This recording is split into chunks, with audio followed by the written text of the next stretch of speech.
Ladies and gentlemen, thank you very much for having me. It's a great pleasure to be here in Russia again after a long hiatus. Let me congratulate and applaud the IAA for choosing Moscow as the site of its 42nd World Congress. A more appropriate and exciting venue would be difficult to imagine. Allow me to also thank the government of the Russian Federation and the city of Moscow for their warm welcome and for also giving us the opportunity to speak from within the heart of the Kremlin. This is the first time I've been to Russia in 30 years, so maybe it's not surprising that a lot has changed. But I imagine that even if I had come only a year or two ago, the change would still be striking. Russia's rapid progress is certainly reflected in Omnicom's business here. Likewise, China, where I've lived for the last 25 years, has undergone extraordinary changes in almost every respect. Its economy, its people, its openness to new ideas, and its place in the world. And although some people still call them emerging markets, countries like China and Russia are becoming more influential by the day. With their rapid growth and their comparative resilience during the economic crisis, they have put to rest the idea of a unipolar moment where a single player dominates the economic system. Instead, we have a set of players, many of them with tremendous growth potential. Countries that were a distant blip on the world's radar screen have become the best hope for economic progress. This creates wonderful opportunities and some potential risks. And that's what I want to talk about today. How strategic communications can help emerging countries seize the opportunities and minimize the risks of assuming their newly influential roles on the global stage. The IAA organizers have asked me to focus on the shift of influence from west to east. So I'll talk mainly about Asia. But the points apply equally to Russia and other emerging market economies.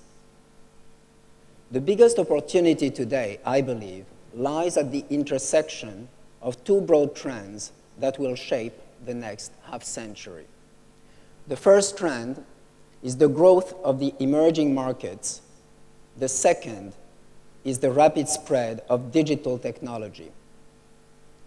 New technology will create new markets, of course, but just as important, it will create new business models. For instance, next-generation wireless broadband will allow connectivity that transforms healthcare, power and utilities, transportation, and other industries.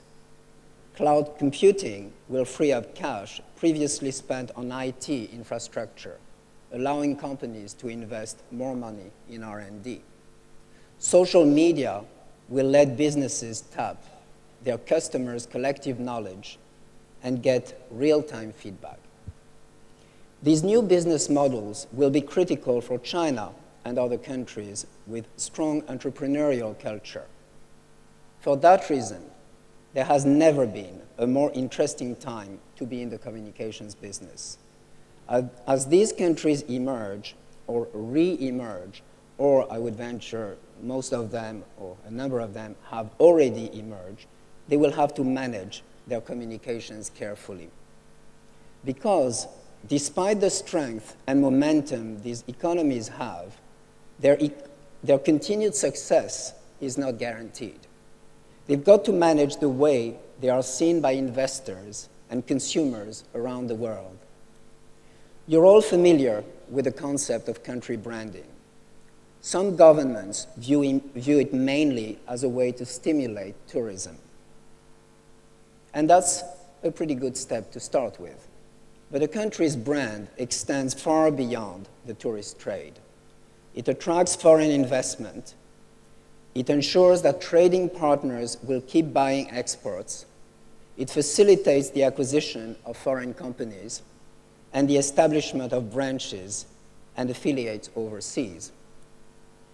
Like Russia, China faces some challenges in developing its country brand. In the United States, China is often perceived as taking jobs away from America. US politicians like to score points with voters by talking about shipping jobs overseas.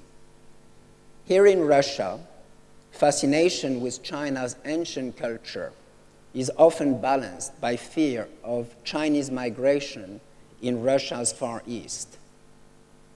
Respect for China's economic success is offset by concern about competition from Chinese companies. To address these kind of concerns and perceptions, the Chinese government made a TV commercial. It is the first time they've ever done that, but it probably won't be the last. They hired one of Omnicom's agencies, DDB Guoan Beijing, which is part of the DDB Group worldwide. I'd like to take this opportunity to salute Mr. Yan Gang, who is the vice chairman of CITIC Guoan, a leading conglomerate in China, which is DDB's Chinese partner.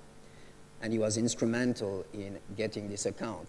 And the agency made a 30-second spot that began airing on CNN last November. Here it is.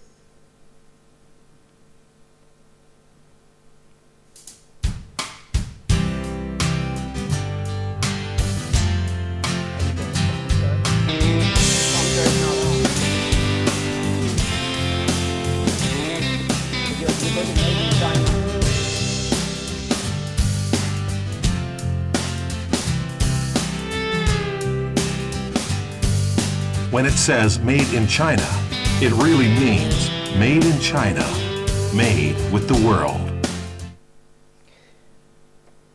Well, it's a simple message, but powerful.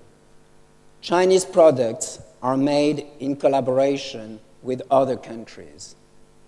One commercial won't change perceptions overnight, but it's a start. And it shows that China understands that it must communicate on a higher, more sophisticated level than it has done in the past. Other countries are headed in the same direction. Last year, Korea created a Presidential Council on National Branding. Members include government ministers, scholars, and communications executives from leading Korean companies. The idea behind the council is that Korea's brand, its country brand, lags behind the brands of its companies such as Samsung, LG, or Hyundai. In Australia, the government is developing a new branding strategy that integrates tourist marketing with more strategic communications. The Australian Trade Minister says the new brand approach will move beyond the traditional emphasis on kangaroos and sunny beaches to encompass things like innovation, quality products, and clean energy. Country brands are subject to change. They can be enhanced or tarnished by events. For example, in October, India will host the Commonwealth Games. Speculations about whether the venues will be ready on time has influenced some of the media coverage about the Games. Depending on how things play out, this could have implications for India's public image, at least in the near term. Brands can be influenced also by the international news media. Now, I don't want to beat up on reporters. They do a very difficult job, and many of them do it very well.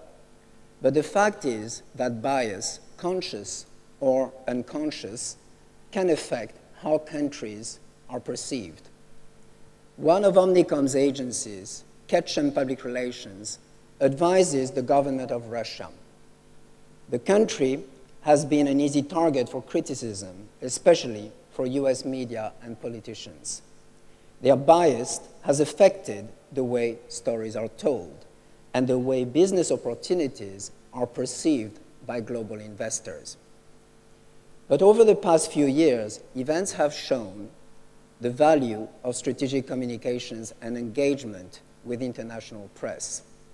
For example, Ketchum advised the Russian government as it set out to establish new channels of communications with the international community. Through these channels, Russia has built an awareness of its success in navigating the financial crisis. It has also begun to create high expectations for its modernization efforts. Gradual changes in attitude towards Russia can be detected in comments by the Western news media.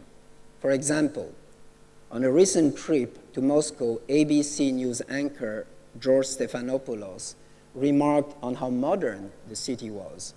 He said Moscow was, quote, just what you'd expect in Munich, Paris, or any other major European city. That pretty much echoes what President Medvedev said last month. Russia is a regular, normal country like the US. This simple fact is often overshadowed by the bias that creeps into the collective worldview.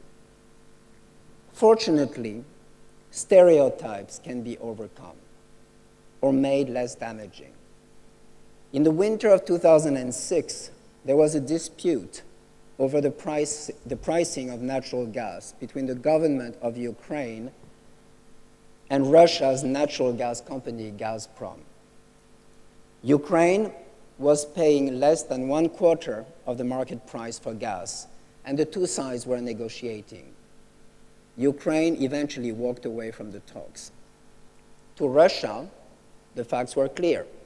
Ukraine wouldn't pay a market rate. Gazprom didn't have a contract to provide gas to Ukraine, so Russia has turned off the supply. Moscow assumed that the facts spoke for themselves and that there was no need to manage their communications. But the global media cast Russia as a bully, one that charged exorbitant rates and shut off gas in the middle of a cold winter. Russia was frustrated by the way the facts were reported. But the Ukrainians had spoken to the media and told their story their way. They had reached out to regulators in Europe and played on fears of Russia's politicized energy policy to shape the story. The Russians, meanwhile, had done little outreach of their own. But they learned a lesson. And 2 years later, when it looked like events might repeat themselves, Gazprom engaged Ketchum to tell its story, or its side of the story, rather. First, Gazprom rang the alarm bells early when Ukraine's late payment began to stack up. When Ukraine set out to renegotiate supply and transit contracts, Gazprom repeatedly offered different options and continued discussing these efforts with the parties involved. And when when Ukraine shut down its pipeline system and began to siphon off gas intended for European customers, Gazprom held briefings with the international media and EU regulators. It even set up a dedicated website to provide information to the international community. Spokespeople explained Gazprom's position and outlined the numerous steps it was taking to find a solution. This time round, the media told a different tale. Gazprom's communications approach was so effective and different from the past years that it became a story in itself. A number of articles across Europe compared Gazprom PR efforts with those of Ukraine and contrasted their effectiveness in shaping media coverage. The Wall Street Journal noted on its front page, this time around, Gazprom really has prepared the ground very carefully, and it has launched a very well-organized public relations offensive. This story illustrates the opportunities that governments have to shape the way they are perceived by the international community. There are many issues that are likely to present these opportunities in the future, provided the right communication strategy is in place. Take climate change, for instance. China is the world's second largest producer of carbon emission after the United States. In response to criticism, China says that other countries were allowed to industrialize and develop before they worried about protecting the environment. That's true, but China's size means that its pollution has a disproportionate impact. Of course, China spends $9 billion a month on clean energy, but it may not get credit for that without the right communications. China and other countries that want to sell their products to the US market have to keep this in mind. According to a survey by Harris Interactive, 90% of American consumers think about sustainability of a company's business practices when deciding whether to buy its product.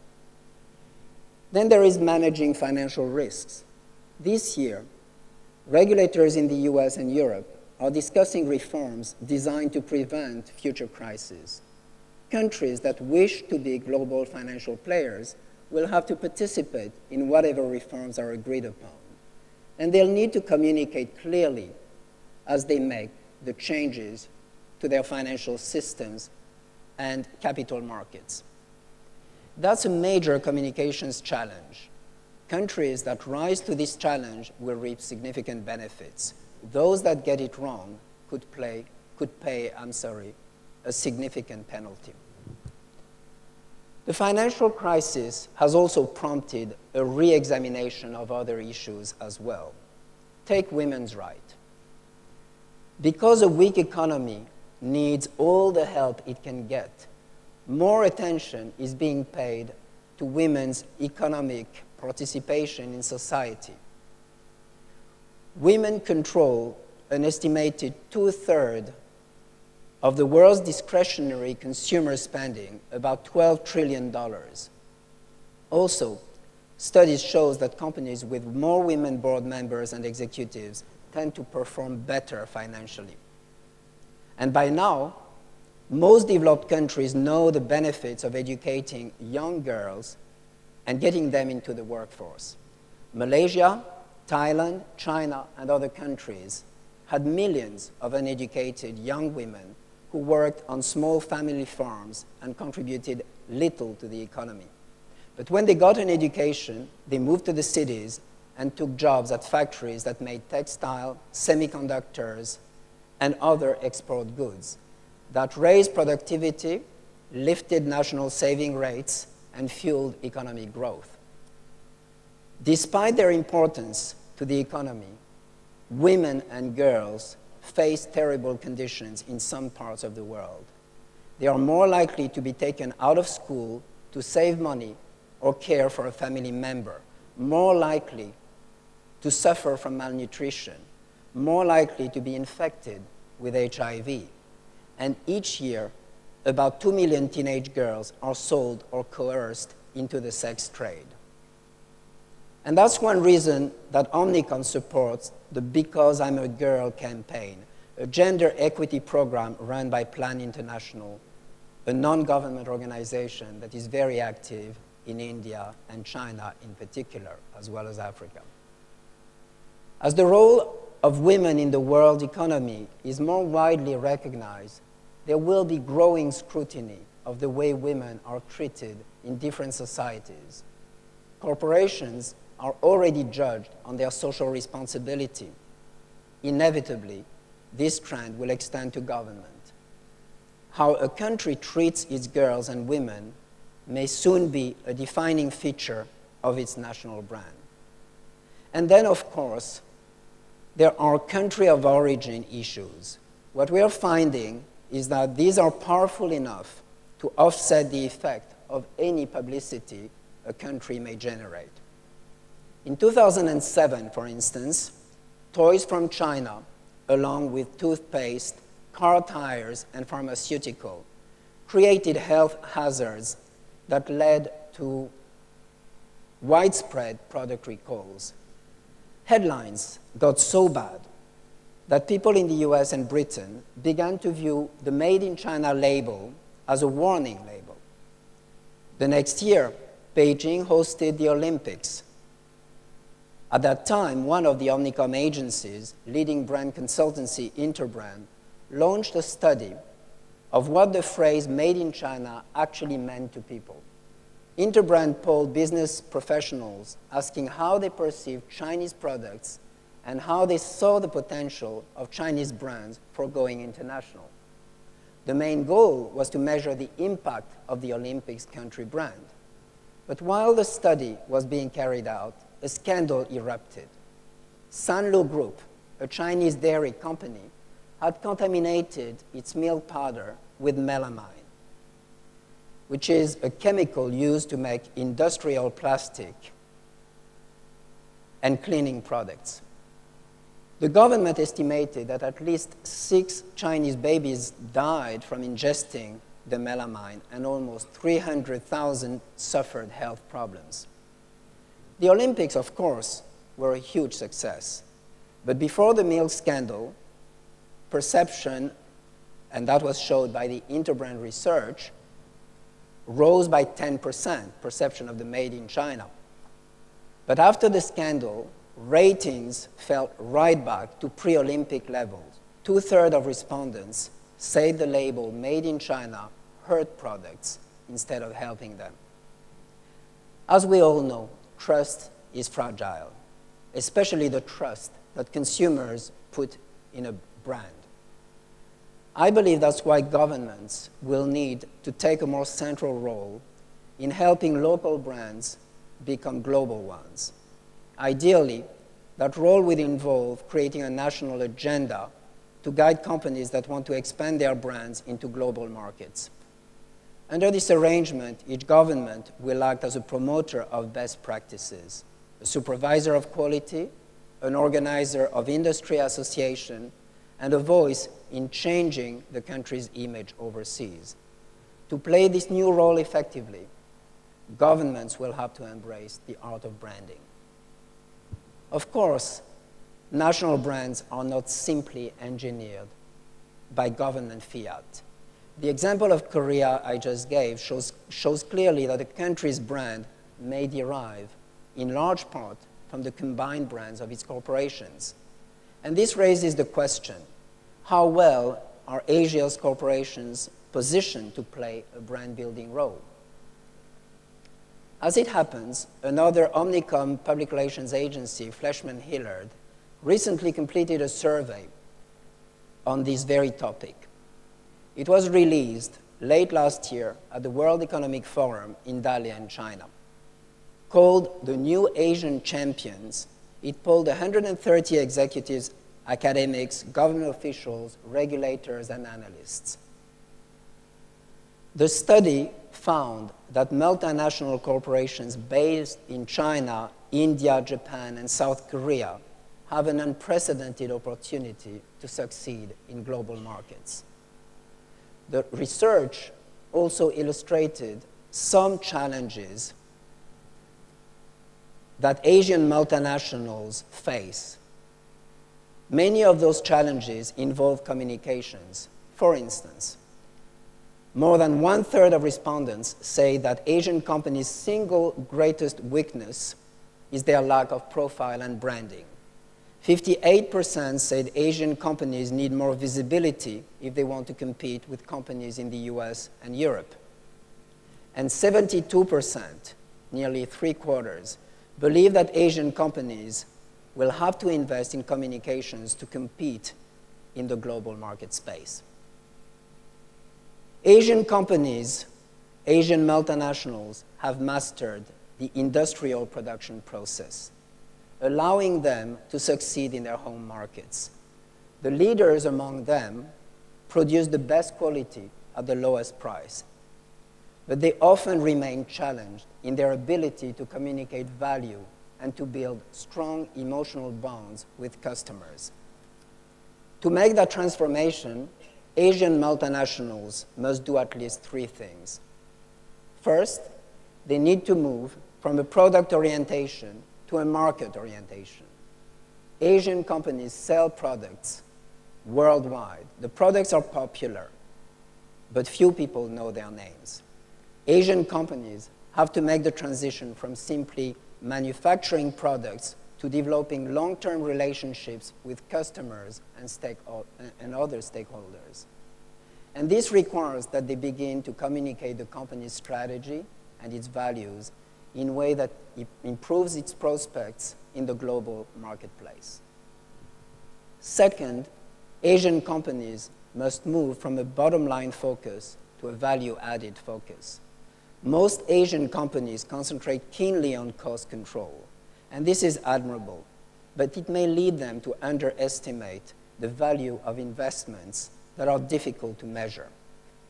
It may seem expensive to improve a company's ability to communicate with investors, regulators, and customers, but failing to do so may prove more expensive in the long run. Lost opportunities, damaged reputations, and higher cost of capital don't appear as a line item on a company's financial report, but they are nonetheless real. And finally, Asian companies must begin to move away from identifying with a single home culture and begin to embrace a truly multinational culture. When Sony co-founder Akio Morita wanted to begin selling more products to the United States, he moved his family there for several years. This placed a major burden on the company, but it was the first step in transforming Sony from a Japanese manufacturer into a global brand. To succeed beyond their home markets, Asian multinationals need to adopt foreign markets as their own. And this means playing a vital role in communities, developing an understanding of different political systems, and giving real responsibilities to local managers and employees. Without the kind of commitment demonstrated by Sony, the learning curve will be long and steep. To sum up, for countries navigating their emergence or re-entry onto the global stage, communications are vital. They lead to better understanding and improve relationships among governments, corporations, and consumers, as well as other groups. Ladies and gentlemen, if I can leave you with a single thought today, it is that these communications must be managed by corporations, by governments, by anyone who wants to reap the economic benefits of operating in the global economy. The financial turmoil of the past year and a half has provided emerging countries with an opportunity to align their strategic communications with their newly influential role. More broadly, as we have heard over the last 2 days, the world we are entering will be defined to a large extent by the actions of these fast-growing countries where most of the world's Earth's population lives. This new world will be defined in equal measure by how these countries exert their influence and how they communicate as they do so. We have the good fortune to be living in a remarkable era, one that gives our industry the chance to play an increasingly important role in shaping the next few decades of the coming century. I wish all of you the best of luck as you play that role both now and in the years ahead. Thank you very much. Spasiba.